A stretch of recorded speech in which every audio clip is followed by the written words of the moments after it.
She cried when I handed her the tickets. I thought it meant joy. Now I wonder if it was guilt. The idea came quietly, like most of mine do. One night, years ago, she told me about Paris. Not the Eiffel Tower. Not even the Louvre. She spoke about it like a person. The way the light hits the Seine, she said once, tracing the rim of her coffee cup. Like it's trying to remember someone it loved. I think I fell in love with her again that morning. Quietly. Without ceremony. So I worked. I took extra shifts.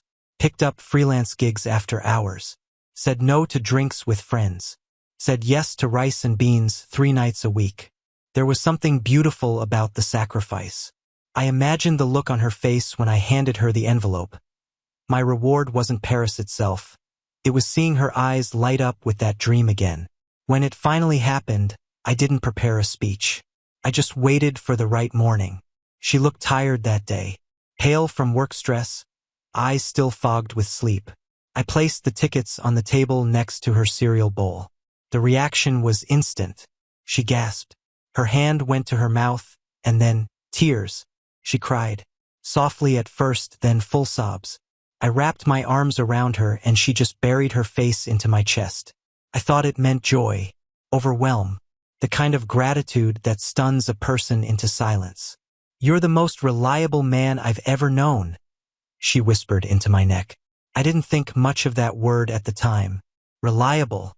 It sounded like a compliment. Now it echoes in my head with a strange coldness, like calling a bridge sturdy before you walk across it. Not because you trust it, but because you're afraid it might give way. She went to Paris alone. That was the plan. A solo trip, something she dreamed about. She wanted to walk the streets like a character in a French film. Write in her journal at cafes. Maybe get lost and have to ask a stranger for directions. I encouraged it. Told her she deserved the adventure. I even bought her a small leather notebook and wrote something inside the front cover. "Go find yourself. I'll be here when you do." At the train station, her hug lingered. Too long. She clung to me like she was apologizing without words. Her tears smudged my collar. She didn't look back as she boarded. I watched her disappear through the glass. I told myself it was a beautiful thing, giving someone space to become more of themselves. But then the first thing happened. A week after she left, I found the notebook. The one I gave her. It was in her desk drawer, untouched. The inscription was still crisp. No pages bent. No pen marks. She hadn't taken it with her. And suddenly the entire image unraveled. The journal in the cafe. The solo walks through old streets. The introspective silence. It wasn't real. Or if it was, she didn't plan to live it the way she told me. I didn't panic. Not then. I told myself she forgot. That maybe she packed another notebook, or she didn't want to lose it. But the seed was planted. And seeds don't stay quiet for long. She called once from Paris, said the city was beautiful. But her voice sounded small, like she wasn't. We weren't a couple who said a lot. Not in the dramatic way, no slammed doors or bitter silences. Just comfort, familiarity, the kind of quiet that grows between two people who've memorized each other's rhythms. We could sit through an entire dinner in near silence and still feel full. Or so I thought. After she left for Paris, the quiet changed. It got heavier. Not like shared silence, but like a missing limb. There was no background hum of her brushing her teeth. No clink of her mug on the counter. No sound of her humming off-key to the playlist she always left running in the kitchen. I'd never realized how much of her lived in the ambient noise. She called once. Just once. 3 days in. The ring startled me. I paused the movie I was barely watching and answered too quickly. Her voice was soft. Tired. "The city's beautiful," she said. There was a long pause. I waited, expecting more. She didn't offer it. "Sounds like it," I said gently. "You okay?" "Yeah, just tired. Jet lag's worse than I thought." She tried to laugh. It landed like a paper cup tossed into the wind. I told her I missed her. She didn't say it back. Not exactly. She said, "You're sweet." I don't remember what we said after that. Just that the call ended with the kind of goodbye you give to a stranger who helped you with directions. That night I couldn't sleep. I opened my phone, a reflex more than anything. Her profile was still public. I never stalked her. We were married, not strangers. But I noticed something. She'd updated her Spotify. The playlist used to be titled Driving Home.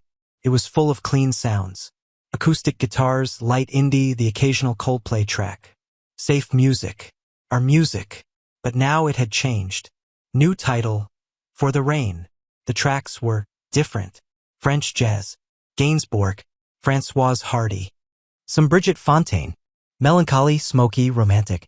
Songs that didn't just play, they lingered. Laughed low. Danced when no one was watching. She had never listened to this kind of music before. Not once.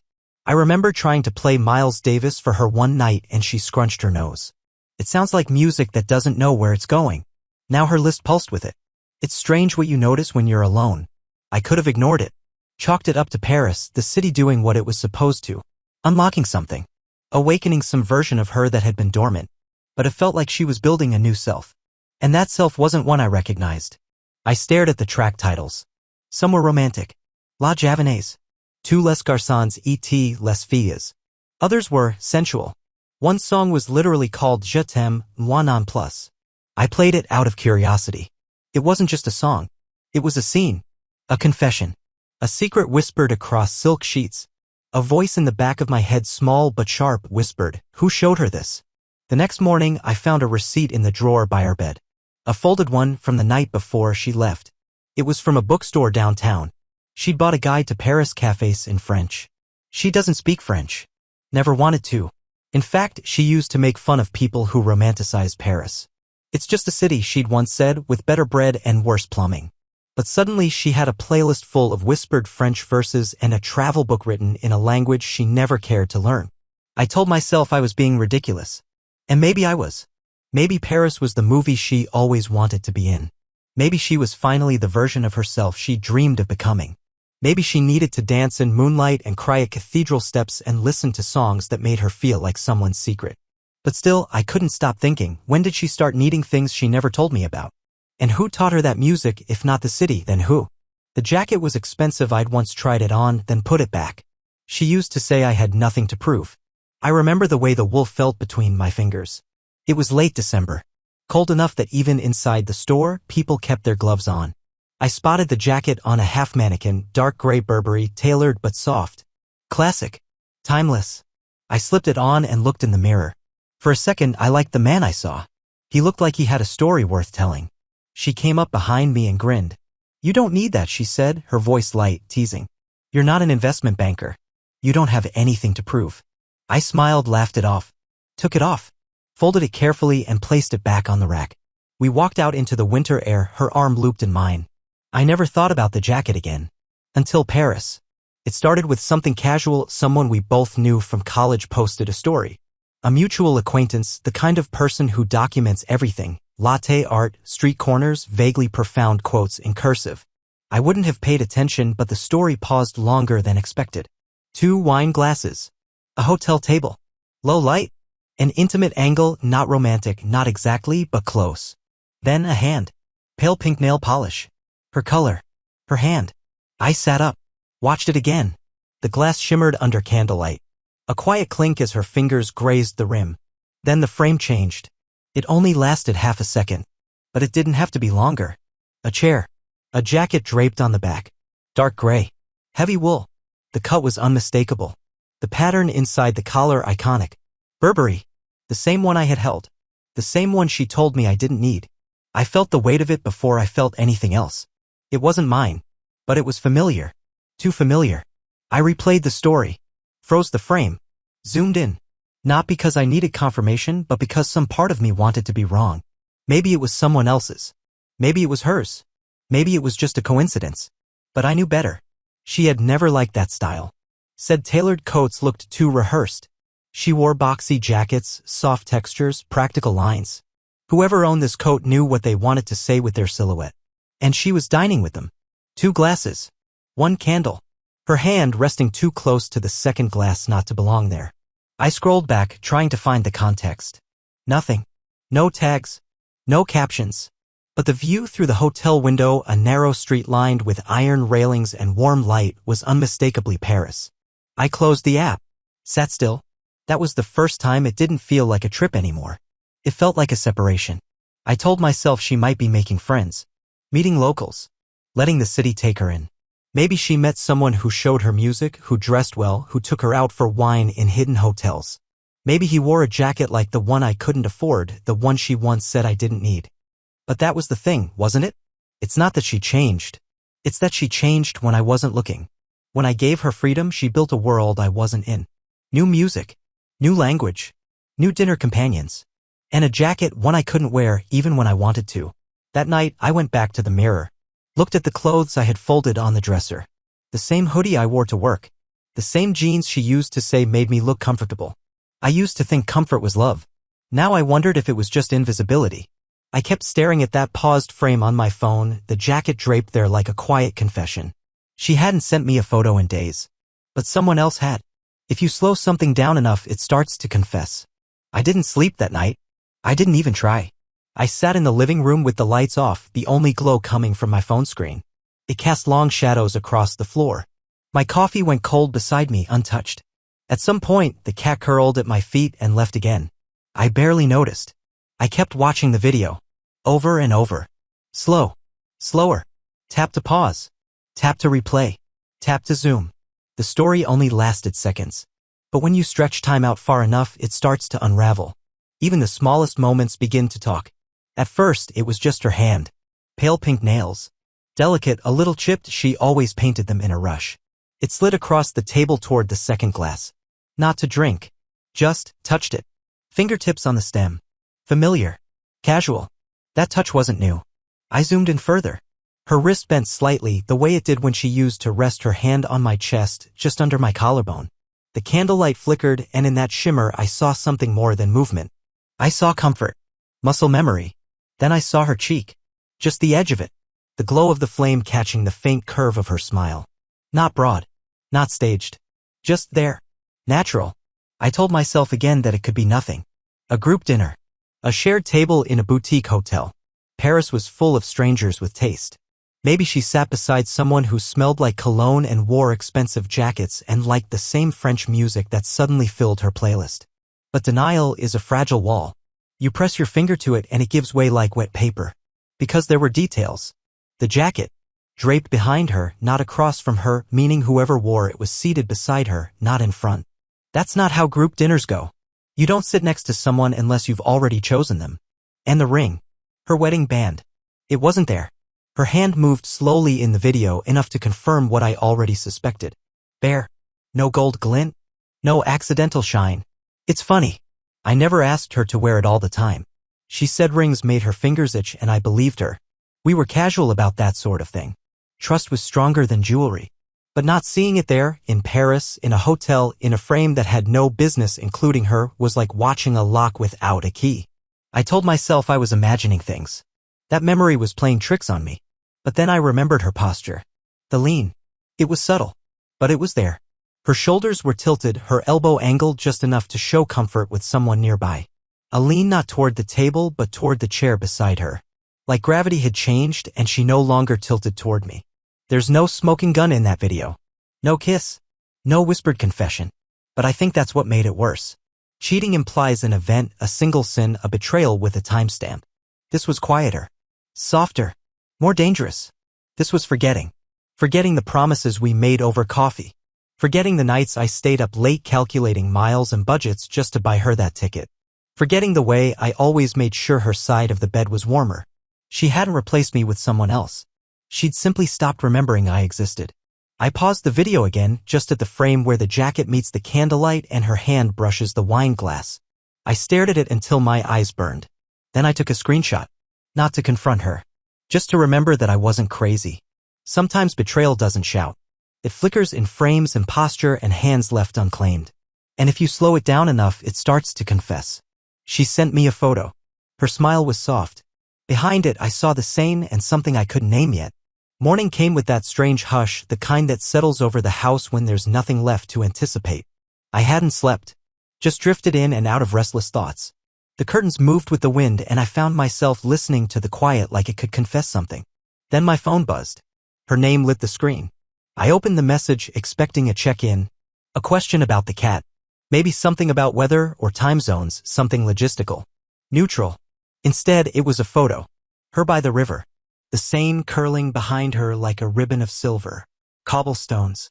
A railing. Late morning light slipping through bare trees. It should have looked ordinary. Didn't. She was smiling.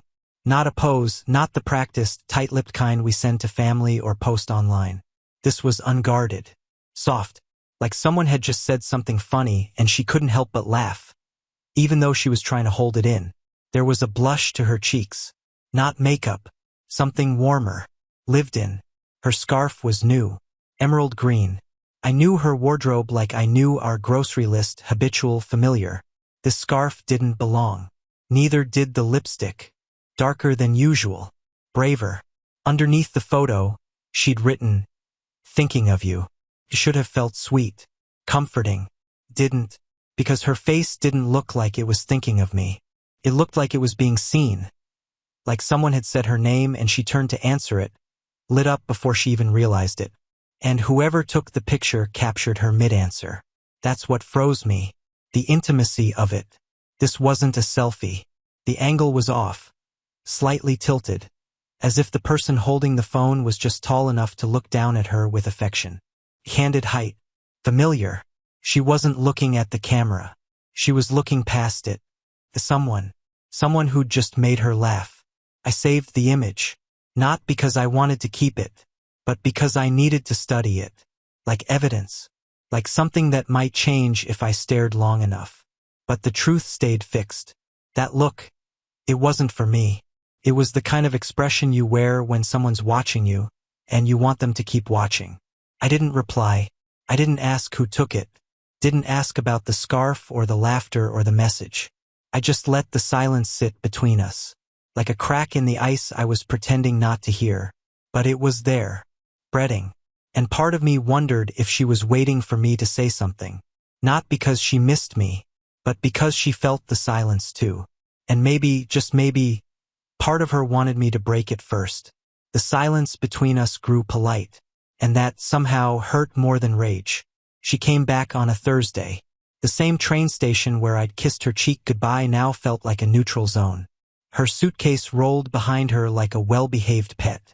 The same jacket, soft beige, worn at the elbows, the one I helped her choose for fall trips. A coat I used to imagine catching my scent. Now it smelled like airport air. When she saw me, she smiled. Not the kind that reaches for you. The kind you give a neighbor.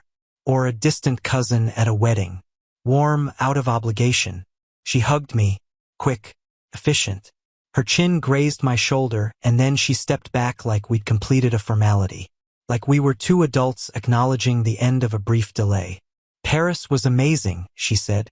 Her eyes were clear. Her tone steady. No falter in her voice. But she didn't offer a story. No mention of cafes or bookstores. No anecdotes about getting lost or funny locals or breathtaking views of the city at night. Nothing about the rain she used to dream about. Nothing about the croissants or the feeling of living inside a movie. I didn't ask. In the car, we listened to the radio. Not the playlist. That had changed, and I didn't want to hear it anymore.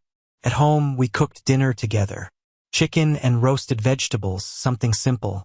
Something known. She scrolled through her phone between steps, thumb moving like muscle memory. Not even pretending to hide it. I chopped onions. She stirred the pan. Her screen lit up again and again. We didn't touch. We didn't argue either. No tension. Just quiet. Polite. Efficient. The silence between us had become courteous, and that somehow hurt more than if she'd screamed. More than if she'd walked through the door in tears or guilt. There was no edge. No friction. Just the dull ache of two people too practiced at pretending. After dinner, I did the dishes. She disappeared into the bedroom for a bit, then reappeared in sweatpants and poured a glass of wine. The same glass I'd bought her for our anniversary 2 years ago. She didn't notice. I leaned forward, rinsing a plate, and caught the air between us. Nothing. Her perfume, the one she wore every day for years, was gone. Either she'd changed it or it had been drowned out. Masked by something heavier. Something else. I closed my eyes for a moment and told myself it didn't matter. Told myself people evolve. that maybe Paris had shifted her taste in scent, the way it had with music and laughter and posture. I told myself a lot of things, but the truth was simpler. Something had ended, and neither of us wanted to say it.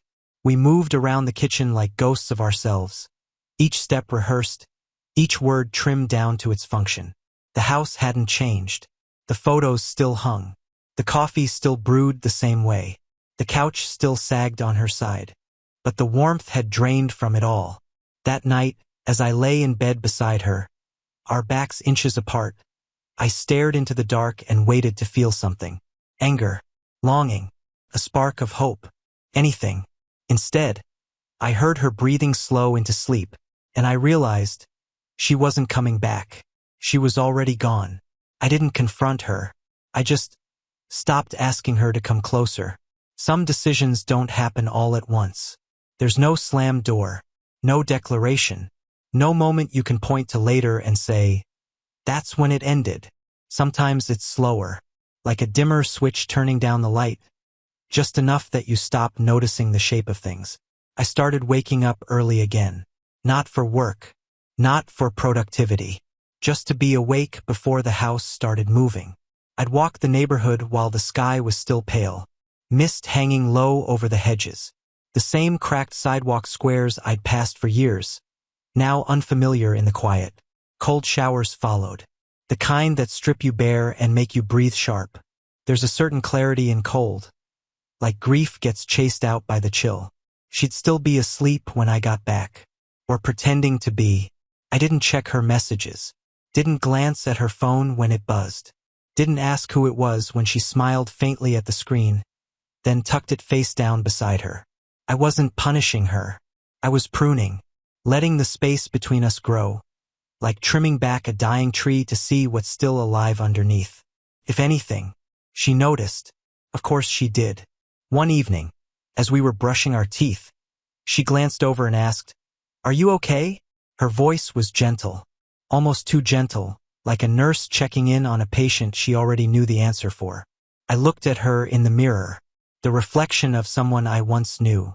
Same eyes, same freckles on her collarbone, but dimmer now, blurred by something time couldn't explain. I said yes. What else could I say? That I saw her in a stranger's story, mid-laugh, mid-life, wrapped in a moment I wasn't invited into? That her smile, the one she used to give me when she thought I wasn't looking, now belonged to someone else's camera roll? That I knew the difference between joy and performance, and this wasn't performance. No, I didn't say any of it. I just started to let go. Not of her exactly, but of the need to be the one she reached for. I stopped trying to fill the silence.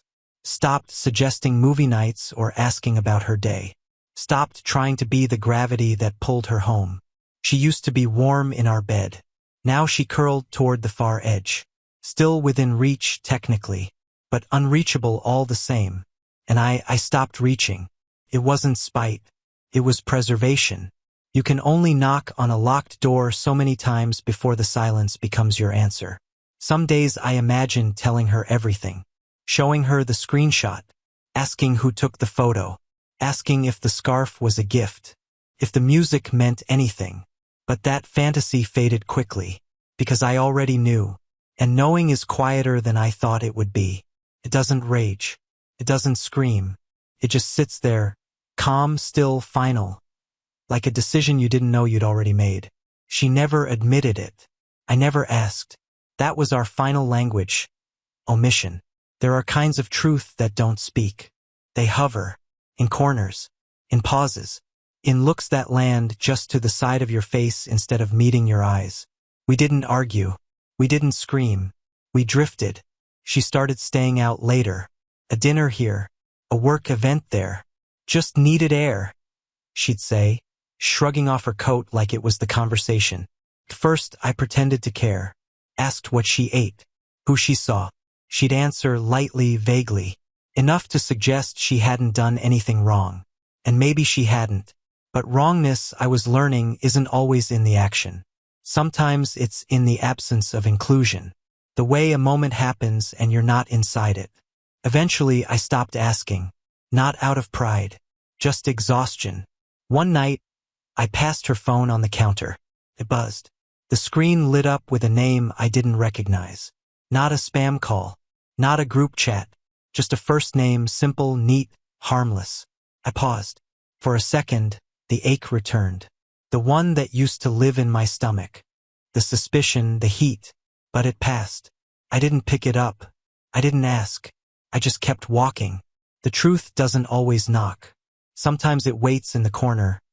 Patient, still, until you finally turn toward it and nod. And that nod, that quiet surrender, is louder than any confrontation. That night, she sat on the couch beside me. We watched something, or maybe we didn't. The TV was on, but I don't remember what was playing. Her body was there, her shape beside me, but not her. Her laughter didn't come. Her breath didn't sync with mine. We sat like strangers who once shared something precious, now too polite to acknowledge the loss. I didn't touch her. She didn't notice. There was no fight left between us. And in a strange way, that felt merciful. Fights mean something's worth breaking over. This was just the stillness that comes when both people stop swimming and let the water take them. I knew the man was real. I didn't need confirmation. Paris hadn't been a lie. It had simply been something I wasn't part of. And I no longer needed the full story. Because the story had already spoken. Through playlists, through posture, through jackets and hotel frames and smiles not meant for me. She never admitted it. I never asked. That was our final language, omission. And somehow it was more honest than anything we'd said in months. I left on a Tuesday. Quietly. No dramatic note. Just space. There was no moment that told me to go.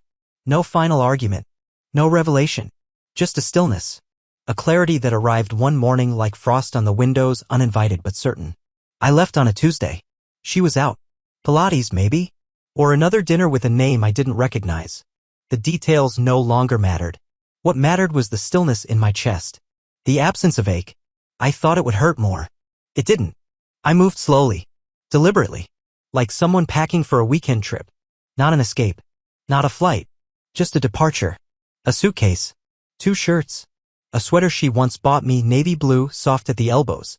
It still smelled like our old detergent. The one she used before switching to something floral. Something more grown-up. I left the return tickets from Paris on the table. She never mentioned them after the trip. Didn't frame them. Didn't tuck them into a journal. They sat in the drawer next to her receipts and in used gift cards. I laid them gently on the wood surface like a folded goodbye. I didn't take her photo. The one in the hallway from a beach trip years ago, sun in her hair, hand on my chest. I didn't throw it out. Didn't erase her from my devices or scroll through old messages for pain. I just left them. Like footprints in sand that the tide would eventually claim. The apartment didn't feel hollow. It felt paused. Like a song we'd stopped singing but never turned off. I stood by the door for a moment, keys in hand. I didn't cry. I thought I might. But some endings aren't made of grief. Some are made of recognition. Of knowing that what once breathed now only echoes. When I closed the door behind me, it didn't feel like a slam. It felt like a whisper. She texted hours later. Where are you? I read it once. No punctuation. No panic. Just a question too late to ask. I didn't reply. Because silence, I had learned, is not always absence. Sometimes it's the only honest answer left. Love isn't earned through effort. It either breathes or it doesn't. And ours hadn't breathed in years. Some losses don't scar. They carve space. And in that space, something softer grows. It's been 6 months. The seasons changed without asking my permission. The leaves fell, the air sharpened, the light bent differently through the blinds. But inside me, the change came slower. Less dramatic. Like a river smoothing out a stone. I sleep better now. Not deeper. Not always through the night. But honestly.